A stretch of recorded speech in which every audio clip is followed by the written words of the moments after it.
Price the lord. Zion full gospel ministries of India, Thiruvananthapuram Nedumangad. Bible quiz. ഇയ്യോബിന്റെ പുസ്തകം 16-ാം അധ്യായം മുതൽ 25-ാം അധ്യായം വരെ. വ്യസനിപ്പിക്കുന്ന ആശ്വാസകന്മാർ എന്ന് ഇയ്യോബ് ആരെക്കുറിച്ചാണ് പറയുന്നത്? സ്നേഹിതന്മാരെ. തൻ്റെ എന്തിനെ നിലത്തൊഴിച്ചു കളയുന്നു എന്ന് ഇയ്യോബ് പറയുന്നു? പിത്തത്തെ. തൻ്റെ പ്രാർത്ഥന എങ്ങനെയുള്ളതെന്ന് ഇയ്യോബ് പറയുന്നു? നിർമ്മലം. തൻ്റെ രക്തം മൂടരുതെന്ന് ഇയ്യോബ് ആരോടാണ് പറയുന്നത്? ഭൂമിയോട്. തൻ്റെ കയ്യിൽ എന്തില്ല എന്നാണ് ഇയ്യോബ് പറയുന്നത്? സാഹസം. ഇയ്യോബ് തനിക്കായി എന്ത് ഒരുങ്ങിയിരിക്കുന്നു എന്നാണ് പറയുന്നത്? ശ്മശാനം.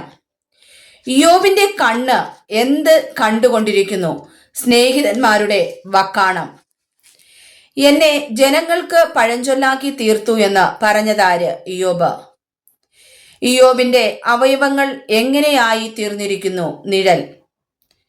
മേൽക്കുമേൽ ബലം പ്രാപിക്കുന്നവൻ ആർ? കൈ വെടിപ്പുള്ളവൻ. ഇയ്യോബ് എന്തിനെ തൻ്റെ വീടായി പ്രതീക്ഷിക്കുന്നു?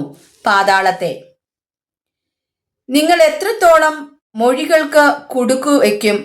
ബുദ്ധിവെപ്പിൻ, പിന്നെ നമുക്ക് സംസാരിക്കാമെന്ന് പറഞ്ഞ ഇയ്യോബിന്റെ സ്നേഹിതൻ ശൂഖ്യനായ ബിൽദാദ്. തങ്ങളെ മൃഗങ്ങളായി എണ്ണുന്നു എന്ന് പറഞ്ഞത് ആര്? ശൂഖ്യനായ ബിൽദാദ്. അവയവങ്ങളെ തിന്നുകളയുന്നത് ആര്? മരണത്തിന്റെ കടിഞ്ഞൂൽ. അവന്റെ ദിവസം കണ്ട് വിസ്മയിക്കുന്നത് ആര്? പശ്ചിമവാസികൾ. നടുക്കം പിടിക്കുന്നത് ആർക്ക്? പൂർവ ദിക്വാസികൾക്ക്. സ്നേഹിതന്മാർ എത്ര പ്രാവശ്യം നിന്ദിച്ചിരിക്കുന്നു എന്നാണ് ഇയ്യോബ് പറയുന്നത്? 10 പ്രാവശ്യം.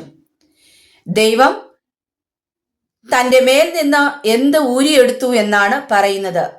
തേജസ്. ദൈവം തൻ്റെ മേൽ നിന്ന് തേജസ് ഊരിയെടുത്തു എന്ന് പറഞ്ഞതാര്? ഇയ്യോബ്. നിങ്ങൾ എത്രത്തോളം എൻ്റെ മനസ്സ് വ്യസനിപ്പിക്കുകയും മൊഴികളാൽ തകർക്കുകയും ചെയ്യും എന്ന് പറഞ്ഞത് ആര്? ഇയ്യോബ്. തലയിലെ എന്താണ് നീക്കിക്കളഞ്ഞത്? കിരീടം. ഇത് പറഞ്ഞത് ആര്? ഇയ്യോബ്. എന്തുപോലെ ഇയ്യോബിന്റെ പ്രത്യാശയെ പറിച്ചു കളഞ്ഞു? വൃക്ഷത്തെ പോലെ. എൻ്റെ ശ്വാസം എൻ്റെ ഭാര്യയ്ക്ക് അസഖ്യവും എൻ്റെ യാചന എൻ്റെ ഉടപ്പിറന്നവർക്ക് അറപ്പുമായിരിക്കുന്നു എന്ന് പറഞ്ഞത് ആര്? ഇയ്യോബ്. ഇയ്യോബ് എഴുന്നേൽക്കുമ്പോൾ കളിയാക്കുന്നത് ആര്? പിള്ളേര്. ഇയ്യോബിനെ വെറുക്കുന്നതാര്? പ്രാണസ്നേഹിതർ. സ്നേഹിതന്മാരെ, എന്നോട് കൃപ തോന്നണമേ, കൃപ തോന്നണമേ എന്ന് പറഞ്ഞതാര്? ഇയ്യോബ്. അയ്യോ, എൻ്റെ വാക്കുകൾ ഒന്ന് എഴുതിയിരുന്നെങ്കിൽ, ഒരു പുസ്തകത്തിൽ കുറിച്ചു വെച്ചിരുന്നെങ്കിൽ എന്ന് പറഞ്ഞതാര്? ഇയ്യോബ്. തൻ്റെ വാക്കുകളെ എന്തൊക്കെ കൊണ്ട് പാറയിൽ കൊത്തിവെച്ചിരുന്നെങ്കിൽ എന്നാണ് ഇയ്യോബ് പറയുന്നത്? ഇരുമ്പാണിയും ഈയവും.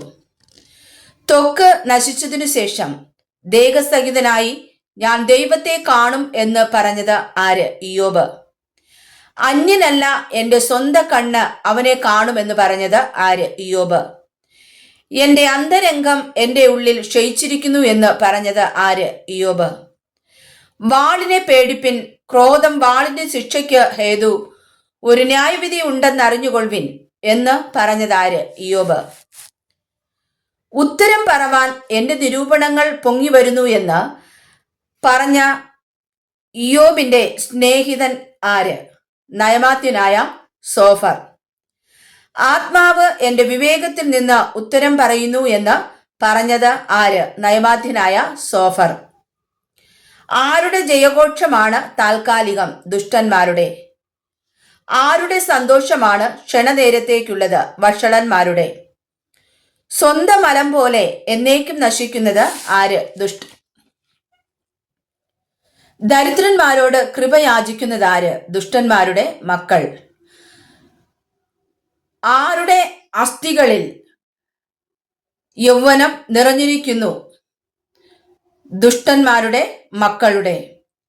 ദുഷ്ടത അവന്റെ വായിൽ എപ്രകാരം ആയിരിക്കുന്നു? മധുരമായിട്ട്. ദുഷ്ടന്റെ ആഹാരം അവന്റെ കുടലിൽ പരിണമിച്ച് അവന്റെ ഉള്ളിൽ എന്തായി തീരുമെന്നാണ് പറഞ്ഞിരിക്കുന്നത്? സർപ്പവിഷം.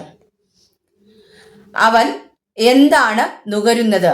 അണലിയുടെ വിഷം.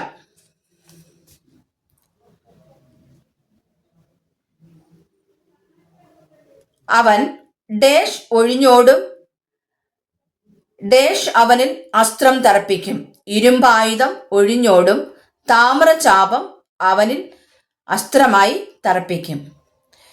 മിന്നുന്ന മുനയിൽ നിന്ന് എന്താണ് പുറപ്പെടുന്നത്? ദുഷ്ടത. ഞാൻ സംസാരിച്ചു കഴിഞ്ഞിട്ട് നിങ്ങൾക്ക് പരിഹസിക്കാം എന്ന് പറഞ്ഞത് ആര്? ഇയ്യോബ്. എന്റെ വാക്ക് ശ്രദ്ധയോടെ കേൾപ്പിൻ, അത് നിങ്ങൾക്ക് ആശ്വാസമായിരിക്കട്ടെ. ഇത് പറഞ്ഞത് ആര്? ഇയ്യോബ്. അവർ കുഞ്ഞുങ്ങളെ ഡേഷ് പോലെ പുറത്തയക്കുന്നു, ആട്ടിൻ കൂട്ടത്തെ പോലെ. എന്തിന്റെ നാദത്തിങ്കൽ സന്തോഷിക്കുന്നു? കുഴലിന്റെ. ആരുടെ വിളക്കാണ് കെട്ടുപോകുന്നത്? ദുഷ്ടന്മാരുടെ. അവന്റെ തൊട്ടികൾ ഡേഷ് കൊണ്ട് നിറഞ്ഞിരിക്കുന്നു, പാൽ കൊണ്ട് നിറഞ്ഞിരിക്കുന്നു. മനുഷ്യൻ ദൈവത്തിന് ഉപകാരമായി വരുമോ?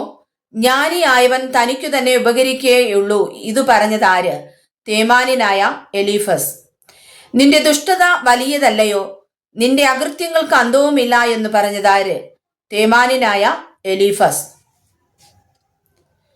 ദുഷ്ടന്മാർ നടന്നിരിക്കുന്നത് ഏതു മാർഗത്തിലാണ്? പുരാതന മാർഗത്തിൽ. നിന്റെ ഡേഷ് പൊടിയിലും ഡേഷ് തോട്ടിലെ കല്ലിനിടയിലും ഇട്ടുകളക. പൊന്ന് പൊടിയിലും ഓഫീർ തങ്കം തോട്ടിലെ കല്ലിനിടയിലും. അപ്പോൾ സർവശക്തൻ നിന്റെ ഡേഷും നിനക്ക് ഡേഷും ആയിരിക്കും, പൊന്നും വെള്ളിവാളവും ആയിരിക്കും. ആരെയാണ് രക്ഷിക്കുന്നത്? താഴ്മയുള്ളവനെ. എന്നെ ശോധന കഴിച്ചാൽ ഞാൻ പൊന്നുപോലെ പുറത്തു വരുമെന്ന് പറഞ്ഞതാര്? ഇയ്യോബ്. അവന്റെ വായിലെ ഡേഷ് എന്റെ ആഹാരത്തെക്കാൾ സൂക്ഷിച്ചിരിക്കുന്നു എന്ന് ഇയ്യോബ് പറഞ്ഞു. വചനങ്ങളെ. അവർ വയലിൽ അന്യന്റെ പയർ പറിക്കുന്നു, ദുഷ്ടന്റെ ഡേഷിൽ കാല പെറുക്കുന്നു. മുന്തിരി തോട്ടത്തിൽ. വ്യഭിചാരിണിയുടെ കണ്ണ് എന്താണ് കാത്തിരിക്കുന്നത്? അസ്തമാനം. ഹിമജലം വരൾച്ചയ്ക്കും ഉഷ്ണത്തിനും പാപം ചെയ്തവൻ എന്തിനും ഇരയാകുന്നു എന്നാണ് ഇയ്യോബ് പറയുന്നത്? പാതാളത്തിനും. നീതികേട് എന്തുപോലെ തകർന്നു പോകും? വൃക്ഷം പോലെ. കതിരുകളുടെ ഡേഷ് പോലെ അവരെ അറുക്കുന്നു. തല. ആധിപത്യവും ഭയങ്കരത്വവും അവന്റെ പക്കലുണ്ട്, തന്റെ ഉന്നത സ്ഥലങ്ങളിൽ അവന് സമാധാനം പാലിക്കുന്നു. ഇത് പറഞ്ഞത് ആര്? ശൂഖ്യനായ ബിൽദാദ്. മർത്യൻ ദൈവസന്നിധിയിൽ എങ്ങനെ നീതിമാനാകും? സ്ത്രീ പ്രസവിച്ചവൻ എങ്ങനെ നിർമ്മലനാകും? ഇത് പറഞ്ഞതാര്? ശൂഖ്യനായ ബിൽദാദ്.